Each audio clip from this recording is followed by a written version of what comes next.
Copying and finding length of a string. In this lesson, we're going to discuss how to copy one string to another.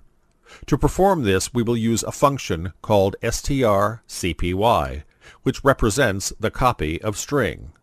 Here is the syntax. Here, strcpy function takes two arguments. They are dest and src. The source, string, is copied and assigned to the destination. Now we will discuss the string len function, which helps us to find the length of a string.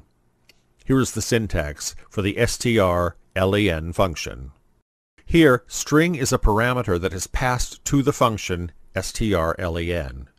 For example, if you wish to find the length of your name, you need to pass your name as a parameter to strlen function. Here's an example which demonstrates strcopy and strlen. In this sample, we have used two character arrays. String 1 has C programming, and the variable is string 2. And this is an integer variable called strlength, which is initialized as 0. Here we use the strcpy function to copy the value of string 1 and assign it to string 2.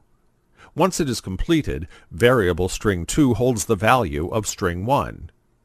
In this line, we seek the length of string 2 using strlen function. The result is assigned to the strlength variable. Finally, we print the value of str2 and the strlength variables. Compile the code by pressing Alt F9. Then close the dialog box by clicking the OK button, and run the code using Ctrl F9 shortcut key. Check the output. In this lesson, we discussed how to copy a string and how to find the length of a string.